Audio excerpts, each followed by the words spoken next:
What's wrong? Mr. Ruth, tell us about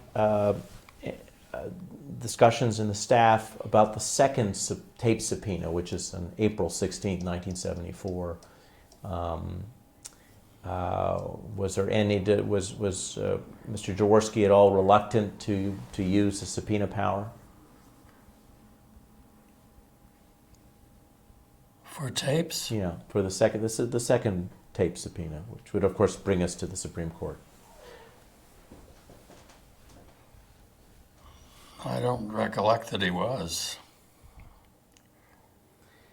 Tell us, please, about the Supreme Court case. How the office decided who would prepare for it, how was that done? Well, Phil Lacavera, who was the general counsel, was an experienced advocate. And I always assumed that Phil would be involved in the Supreme Court case, if there ever was one. And I assumed that Leon Jaworski would not want to miss any of it. And had been an experienced lawyer, obviously. Lacavera's assistant, Peter Krindler, did a lot of the research. And Phil is one of the brightest people I've ever met.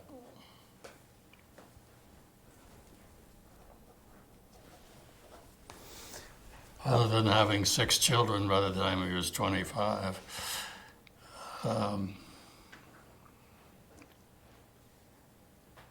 And I thought if Phil was involved in the case, anything that was really relevant or important in a brief would be in there. Tell us what you recall of the day that the case was argued.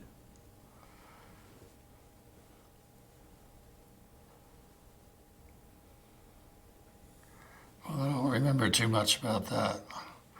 I remember that Leon did not want to take the whole argument. And he seemed reluctant ahead of time, really, to do any part of it. But he finally decided he was going to. And he decided which part of the argument he would take, which part Phil would take. Hadn't he been the prosecuting attorney for some Nazi war? Yes. Actually, the saboteur cases. So he had a lot of experience as an advocate in court. Yes, absolutely. He was a highly praised lawyer generally. How confident were you that the Supreme Court would support your position? Well, oddly enough, from day one in the office, I thought we would prevail against the president. And when the Supreme Court matter was pending, I had no doubt. I couldn't imagine our Supreme Court saying that criminal conversations were subject to executive privilege. What was the source of this confidence that you would prevail? The correctness of it, I would think. When you were talking over this table with John Doerr, did he understand the case against the president? It's his job, of course, was to investigate whether there were grounds for impeachment, which was a different question from a criminal case, or at least that is how the House Judiciary Committee looked at it ultimately. Did you find that you had to persuade him, or did he understand that as well in these conversations over your table? Well, I think he believed that, but there was no way to understand it till you saw the evidence. So he may have been surprised at some of the evidence.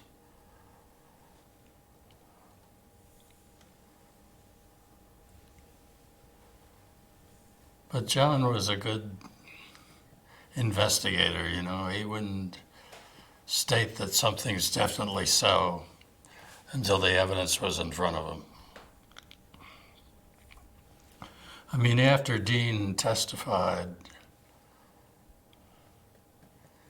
in the Irvin Committee hearings, I think every belief one way or the other, whether the Watergate burglars had been paid off with cooperation of the president.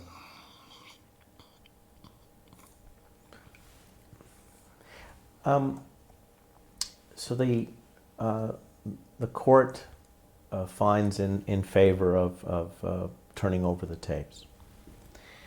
What do you recall of your reaction to seeing the transcript of the smoking gun tape for the first time? Well, I think I reacted more as a lawyer than anything else. Here's our evidence. And the juries, there's no way not to believe a tape when you hear a person saying it. And this was evident. Well, which tape? This is the tape where the president agrees to a plan to use the CIA to blunt the FBI's investigation into the source of the money.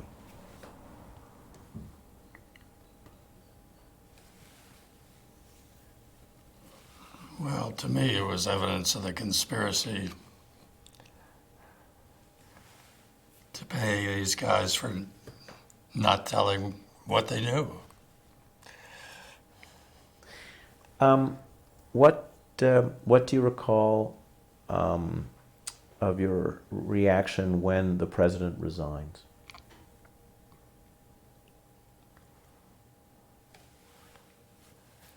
Well, actually, I was taking a week's vacation in the Adirondacks when he resigned. And a call, I think that afternoon, from La Cavera saying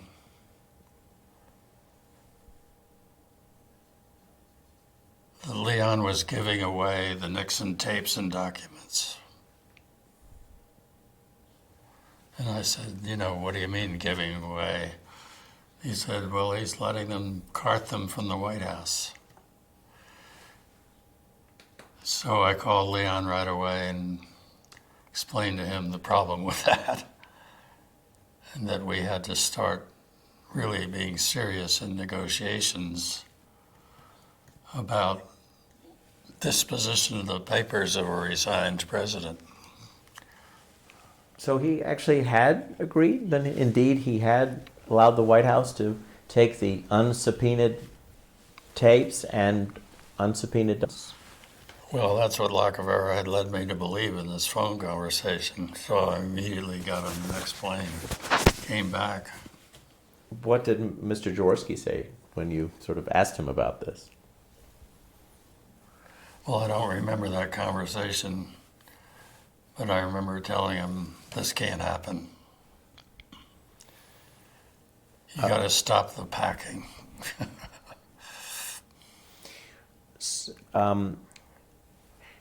How far along were you in preparing a case beyond the roadmap, which had been completed in 73 or early 74, and you knew more now? How far along were you in putting together a case, a criminal case against the president at that point when he resigned? Well, Watergate cover-up task force was very far along. This is a side issue, but it's significant nonetheless. What What do you recall of Joseph Connolly's decision to resign and the debate over what to do about the evidence on IT&T? Well, Connolly told me he was going to resign, and I think their work had mostly been completed by then. I did not regard him as a key member of the office, but I'm sure I tried to persuade him to stay. We interviewed Justice Breyer, who worked as a consultant, and his brother was a full-time member of your staff. He recalled that he looked into the matter and determined that there weren't any indictable offenses regarding IT&T, which was sort of led to a head-to-head, I guess, dispute with Mr. Connolly. Yeah. Well, as I said before, Joe was not an experienced prosecutor. And I didn't think there was indictable evidence, even though some of the experienced prosecutors who had worked on the case were. Some people wanted to indict Erwin Griswold, for example, or who had been Solicitor General at that time. But anyway, it's now the summer of 1974.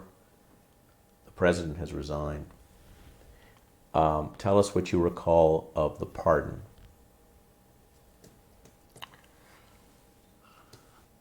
Well, that's difficult to talk about because I was convinced that Leon knew the pardon was coming and that he talked to Phil Buchan, the president's lawyer, about the possibility. And the question is whether Leon had told Buchan, well, that's okay, I'm not going to indict the president. And we won't challenge the pardon, which we hadn't talked about yet in the office. If there was a pardon, could we challenge it?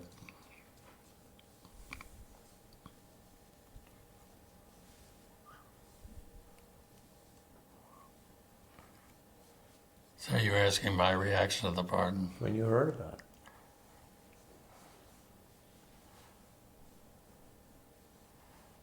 Well, I remember after I left the office, I went on The Nation and told them that I thought the timing of the pardon was atrocious. That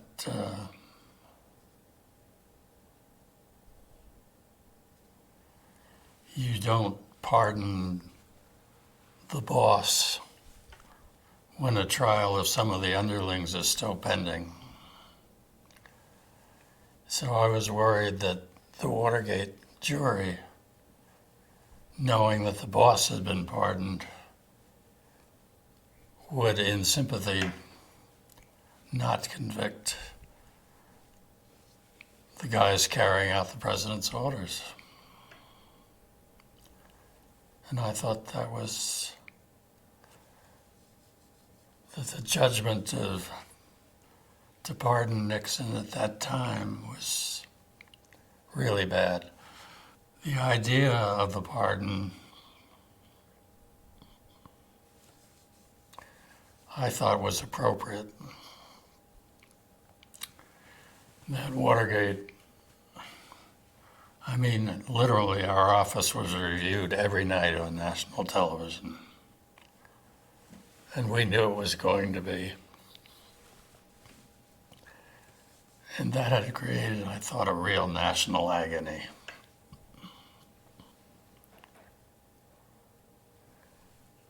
And so I expected a pardon eventually. And thought that a pardon was appropriate by when a president gave it, when the president had to worry about, foreign policy and all the difficulties. I mean, I'd been in meetings in the White House and could see what it was like.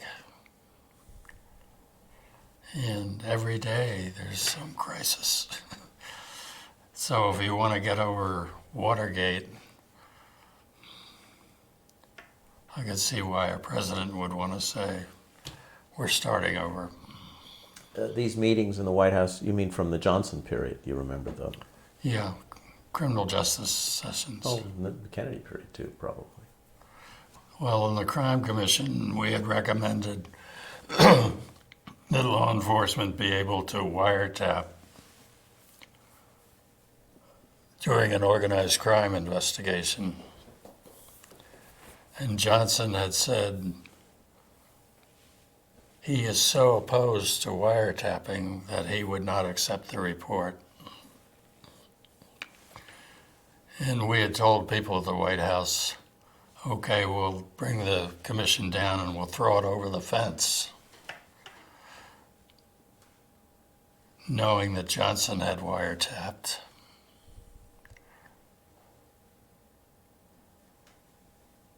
So there were a number of meetings in the White House during Crime Commission days. So, when do you think President Ford should have pardoned President Nixon then? What would have been a better time for it to occur, to have occurred? Well, certainly after the Watergate verdict.